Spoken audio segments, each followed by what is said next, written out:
Ian Khan has a story and an idea worth spreading. It's all about growing up in one of the most beautiful places in the world that became a war zone. From Canada and Kashmir, where he is being watched by lots of people on the internet, we are very grateful to have Ian Khan. Please give him a welcome to the red carpet.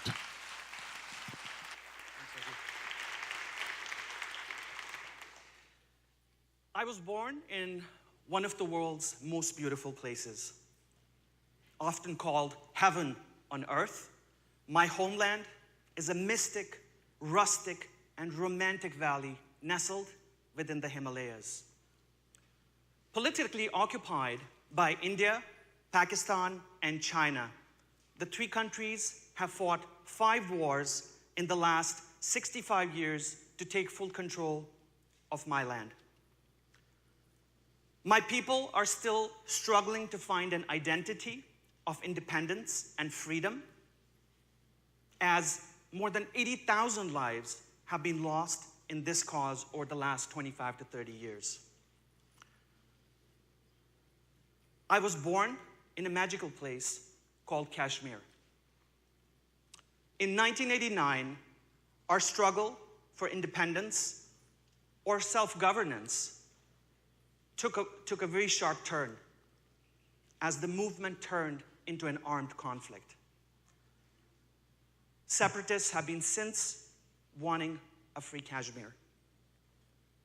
Me and my entire generation growing up as children in Kashmir, and along with the generations that have followed, have lost all our childhood to a conflict that we never asked for. It was something that we inherited.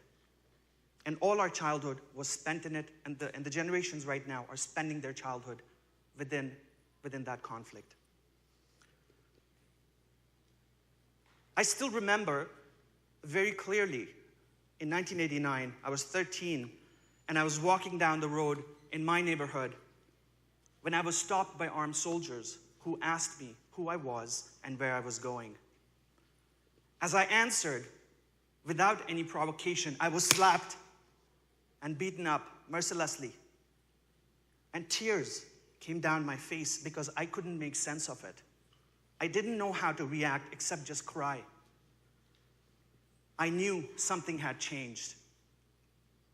A couple of years later, I very clearly remember I was again stopped, but this time took a very sharp turn as the movement turned into an armed conflict. Separatists have been since wanting a free Kashmir. Me and my entire generation growing up as children in Kashmir, and along with the generations that have followed, have lost all our childhood to a conflict that we never asked for. It was something that we inherited. And all our childhood was spent in it, and the generations right now are spending their childhood within that conflict. I still remember very clearly, in 1989, I was 13, and I was walking down the road in my neighborhood when I was stopped by armed soldiers who asked me who I was and where I was going. As I answered, without any provocation, I was slapped and beaten up mercilessly. And tears came down my face because I couldn't make sense of it. I didn't know how to react except just cry. I knew something had changed. A couple of years later, I very clearly remember I was again stopped, but this time I was blindfolded, I was handcuffed, and I was taken to the city's most notorious interrogation centers called the Papa 2 Interrogation Center. The thought of going to Papa 2 still gives me the goosebumps today, as I didn't know what my fate would be when I went there. Luckily, the gods were smiling at me, and I was just beaten up a little bit and then let go. This was a very difficult time for me, and I was trying to make sense of things. And there was some kind of a force that was growing inside of me, that was making me deal with this change. It was helping me overcome the challenges and the fires that were burning outside. There was a resilience growing inside of me that was helping me overcome the bloodshed. And all I could do is just pray for this resilience to save me.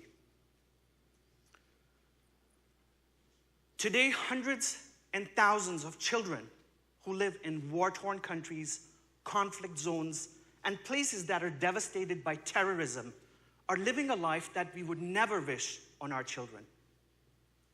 They face things such as hunger, violence, death by violence, deaths of their family members.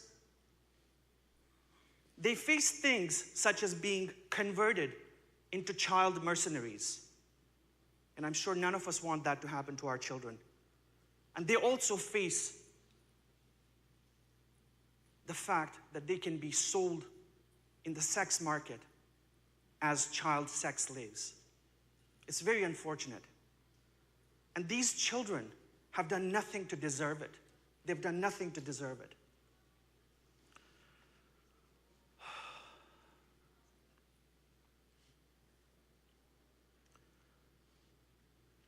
As things moved on,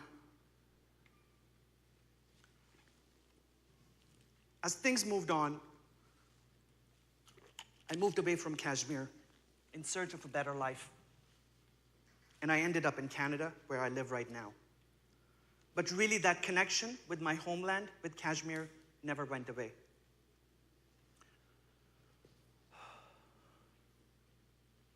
Many years later, I tried to connect with Kashmir through a medium that I had found during the conflict and at the time when I was finding my resilience. I had created my own world where I would go and just listen to music and just internalize music. And that was my world that saved me from all that chaos. So many years down the line, I reached out back to that medium and I tried to connect back to Kashmir through something that I knew the best: music. I founded what was the world's first internet radio station that broadcasted Kashmiri music. There was none. I did it as an experiment, but as it turned out, hundreds and thousands of Kashmiris around the world started listening to the radio station. I was overwhelmed, and I was proud, and I was humbled. You see, everybody else had that resilience, and they had a need, and they were trying to meet that need by finding a means, by finding help. And I was fortunate enough to be the person who could give them that help. I sometimes think about traveling into the past and changing something in my life.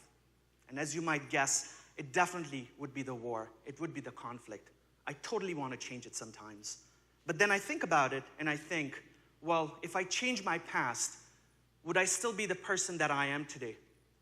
Would I still have the life experiences that I have today? And would I be able to make the impact on 1, 10, 50, or 100 people that I've been able to do?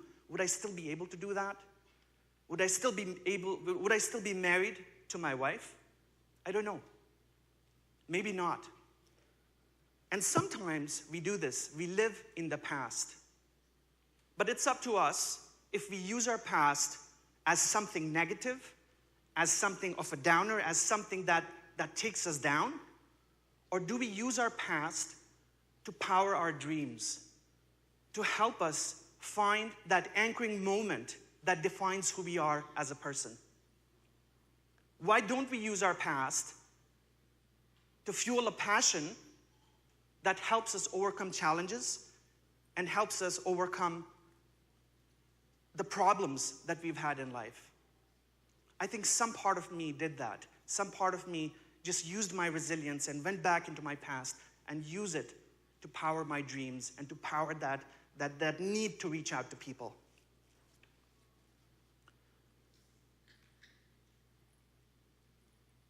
If your past is sinking you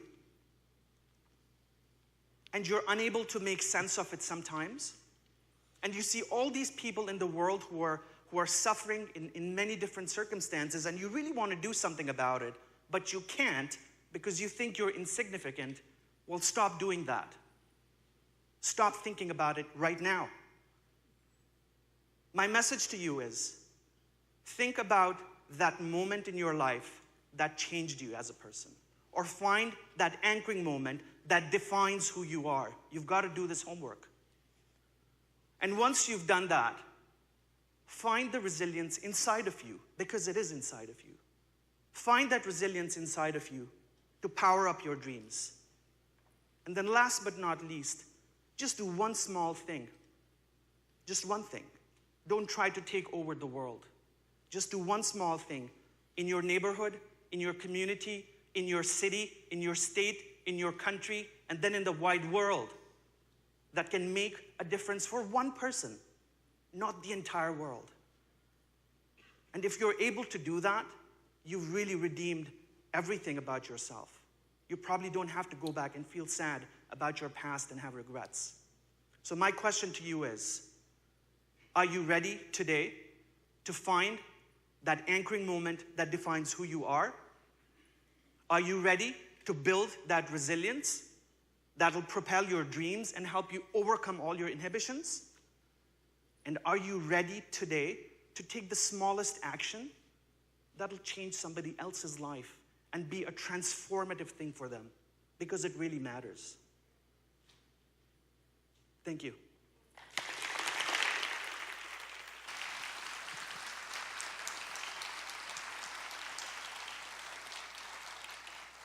Thank you, Ian. Our next speaker is from the University of Delaware in Newark. I heard her first when she spoke at my Rotary Club of Wilmington.